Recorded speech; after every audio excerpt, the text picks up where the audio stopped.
sets us free. With the light that leads the blind to see. Voice of the word, voice for the good, voice of the whole, voice of the voice of the word, TV. VWTV, ang telebisyon nga may misyon. Voice of the world, TV.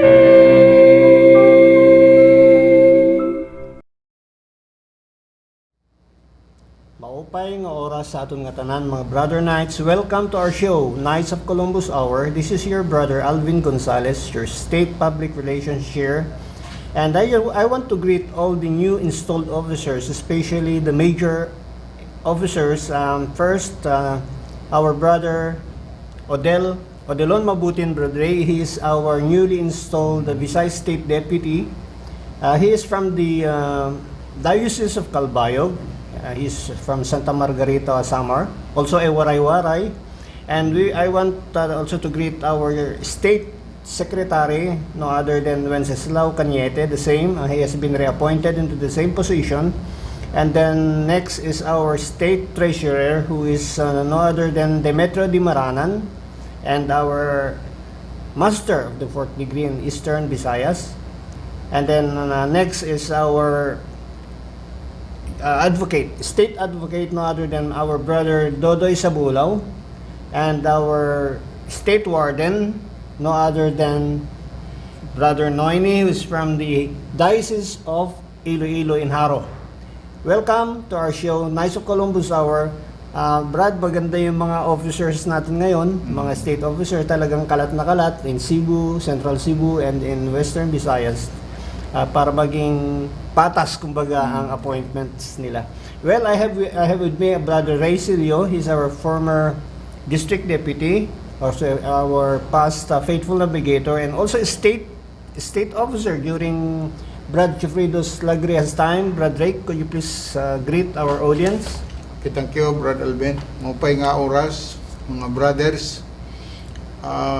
Hindi naliwat kita, hindi nga aton sa kaoras nga pag-istorya and Knights of Columbus Hours. Akong liwat, kinukongratulate sa natin mga bagong mga officers and state. Congratulations. And likewise, ang atin mga fourth degree and mga councils. Mo pa nga kalupay yung atin na. Thank you so much, Brad Ray, and welcome again, Brad. Thank you for joining me today in our live show. Brother Knights, and especially those who are watching in Central Visayas, in Western Visayas, in Eastern Visayas, we all know that we're celebrating this week our founder's feast, of our founder, the Blessed Michael McGivney. And as you could see, we have a icon of our Blessed Michael McGivney, the founder of the Knights of Columbus. He was born in August 12, and then after which he died at the age of 38 on August 14. So, Brother Knights, we will be showing you before we go on, before we continue yung mga marami pa kami i-announce yung mga discussions later on. We just want to show you a video clip about the Blessed Michael McGivney, how he started the Knights of Columbus, how he founded, how they migrated to the United States as an Irish national immigrant. So, Brother Knights, let's watch this video clip with us.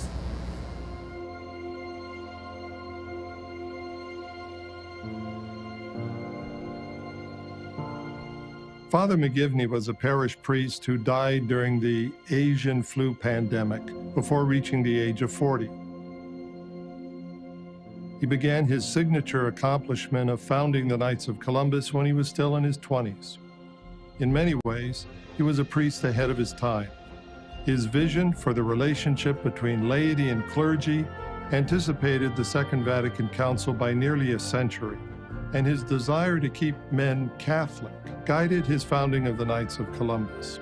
and his conviction that Catholics in America could be both faithful to their church and good citizens helped Catholics claim their place in American society. Over the years, Father McGivney has been honored with many titles: the Model Parish Priest, a Good Samaritan, Protector of Widows and Orphans, Apostle of Christian Family Life, and of course, founder of the Knights of Columbus. However, his witness goes beyond titles. He was above all a testament to the power of spiritual brotherhood and charity.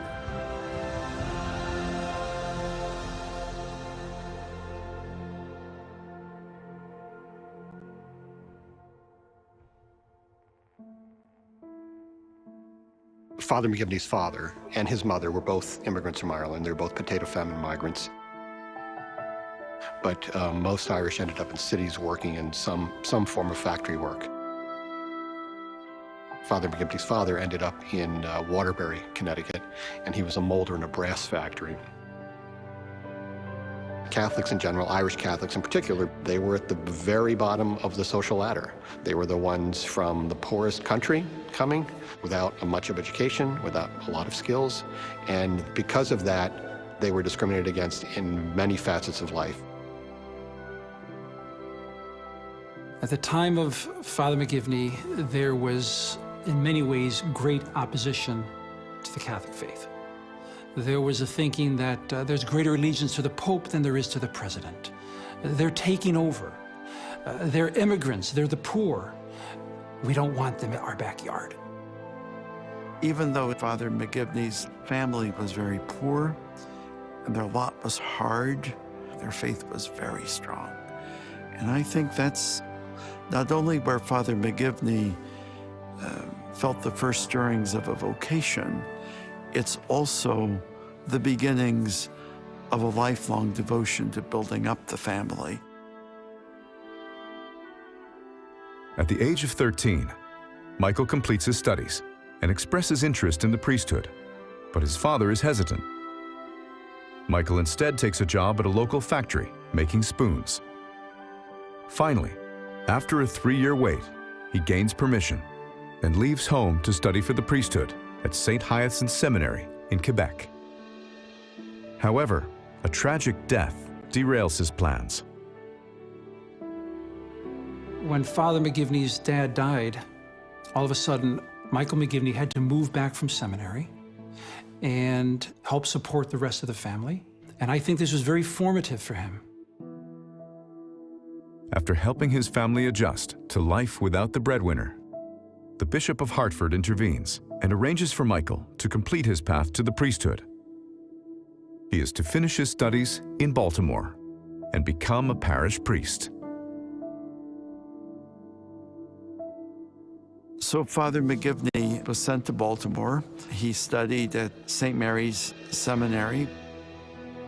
Father McGivney made a wonderful impression on his classmates and on the faculty. He was a diligent student. He had great strength of character. He liked to play baseball. He had a great capacity for friendship, which would serve him very well as a priest. On December 22, 1877, Michael McGivney is ordained in Baltimore by Archbishop James Gibbons and is appointed curate of St. Mary's Church in New Haven, Connecticut. For Michael, it is a Connecticut homecoming and also a mighty challenge. Well, St. Mary's Church had only been recently built, and it had a massive debt. He was coming into a situation most priests would not want to enter into. And there was also a great resistance to Catholicism at that time. Famously, there's an article in the New York Times from soon after St. Mary's was opened, talking about the monstrosity on Hill House Avenue, that in the midst of all of these beautiful mansions where all of the waspy residents of New Haven lived, Irish immigrants were now flocking to their neighborhood, and so the residents here were not happy.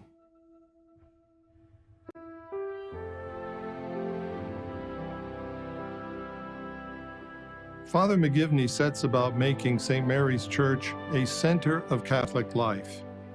He gathers the men in the parish for baseball games. He organizes outings for youth, and he makes the church the center of community life for families. Father McGivney's ministry focuses on the centrality of faith for his parishioners by living out the two great commandments, love of God and love of neighbor. Now, these were not abstract commands for Father McGivney. They had to be put into practice. They had to change people's lives. Christianity's practical relevance was his priority. Everything Father McGivney did was aimed at strengthening the Catholic faith of his parishioners. McGivney reaches out to everyone, including the most despised.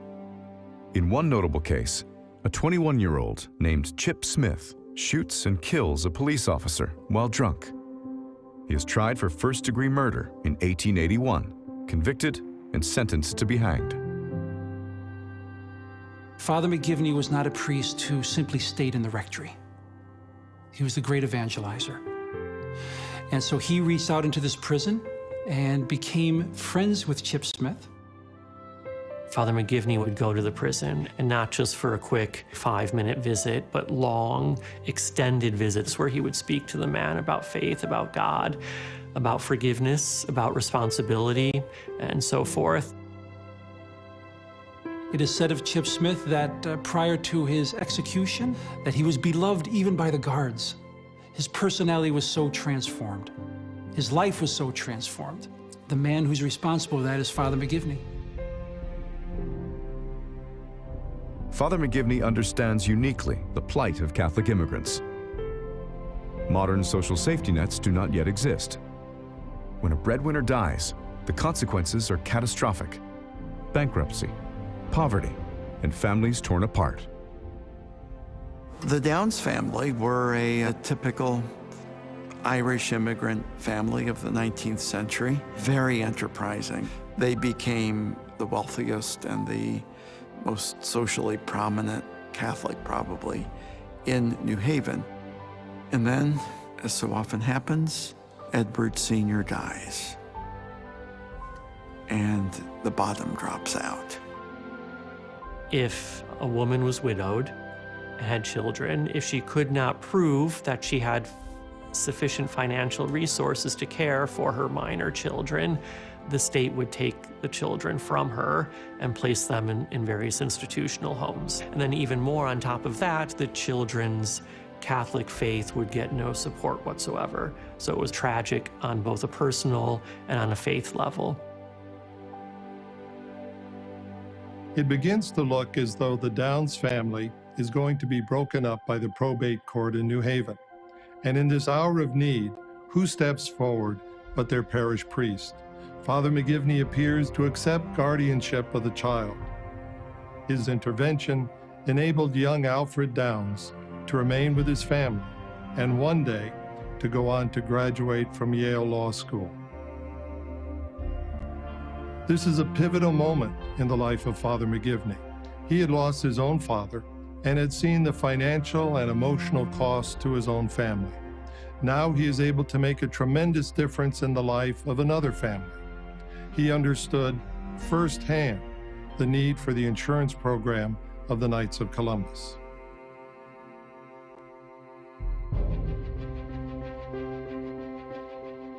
In the fall of 1881, Father McGivney gathers 24 men for a meeting in the basement of St. Mary's. He shares with them his vision of a Catholic fraternal group bound by the spiritual principles of charity and unity, and named for Columbus, the most celebrated Catholic figure at the time, and one whose name would help make the case that Catholics could be good American citizens as well. The Knights of Columbus is born. Christopher Columbus, at the time, he was revered as the founder of America. Not only that, America was a Protestant nation. Columbus was a Catholic. So here you had this way of affirming their American identity, and that was an essential part of the Knights of Columbus from the very beginning. Charity, unity, and fraternity were not abstractions. These were principles that flowed from Father McGivney's life They echoed the gospel and summed it up, and he was able to not only communicate them to those early Knights of Columbus, but to inculcate them in their lives and in their spirituality. Father McGivney had several goals in the foundation of the Knights.